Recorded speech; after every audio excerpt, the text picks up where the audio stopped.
Alright, welcome back to Backstabbed in a Backwater Dungeon Anime Review, episode number 8.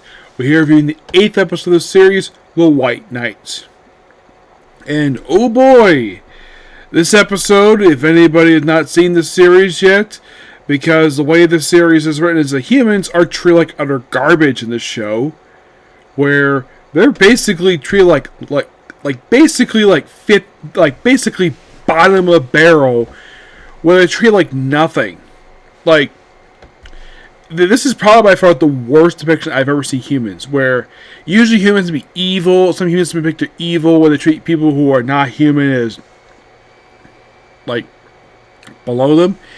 Yeah, the series is completely opposite, where we have one human who is a slave, who is basically having knives thrown at him through his hand, his ear, eventually is killed by the captain of the White Knights.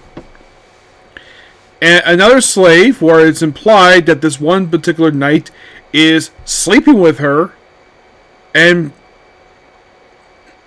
yeah, she gets turned off of the fact that one of her fellow humans gets killed by the elf, and we see one human where he is basically an unpaid labor worker, where he is delivering so many trips, stopping at carriage, carrying Sasha. Light is probably, if you see all this, he's probably... Now also, he took the time to send a message to...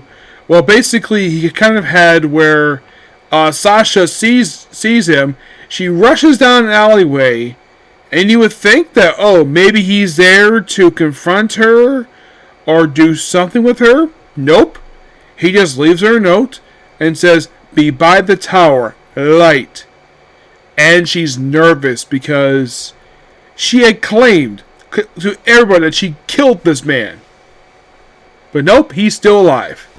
And then all of a sudden a giant tower shaped like a giant cake basically pops up out of the ground. I think it's like the Tower of Babel. And apparently, like, there's a high bounty to explore this tower. And we see one group of elves with this one human girl where they want to draw this monster for bait, and they all get killed, and then the girl is taken. This was the first time basically where these children were being sold off as slaves to other elves, and then this rock monster comes in, eats the elf, and you think, oh, something happened to the kids? Nope, it's doing another scene. The girl, who is human, it's like she sees the monster sniffs, so like, oh, she's human. Leaves her alone. And then we see these 5 punks who are humans. Now, this is interesting, though, when it comes to this particular show. Now, I've never seen anime like this before, where we have 5 people who look like they're bikers in a fantasy setting. Yes, 5 bikers. Now, I have never heard of this ever in any kind of fantasy-based anime. It is something these 5 guys did ride on motorcycles. I'm sure the elves be like, what the heck sound is that? Are you thinking, bikers? Yeah, freaking bikers. And of course, basically, she's helped out. She gets her wounds healed up. And she's kept in this one area to keep an eye on her from the other elves. The episode ends quite interestingly with Sasha finding out where Light is. Like, oh yeah, this must be Light. And then proceed, and of course, the TV was like, and she tells her companions, don't touch her. And then she turns around and, like, take out that mask, like, I have burn marks. And knocks the mask off his face, ending the episode.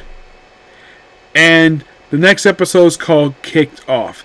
This episode technically is the actual start of the Elf Queendom arc. There's also a very an obvious scene that I'm sure for a fact it's similar to any kind of scene that features a bunch of humans, though this is elves mostly, being dicks to each other just for a measure of power. And here's some images from the captain of the White Knights, which apparently are submasters,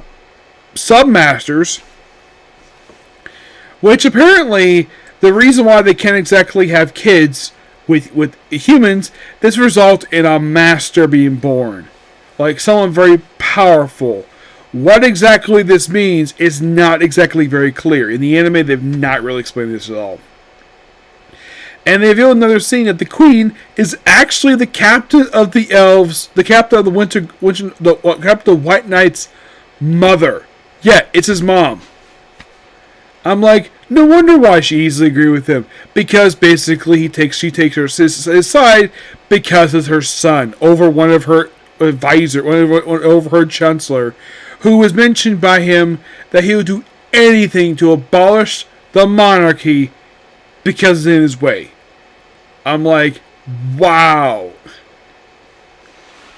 But yes, anime, that's the episode. Now I have 4 more anime left to go. Next anime is going to be Tales of the Wedding Rings.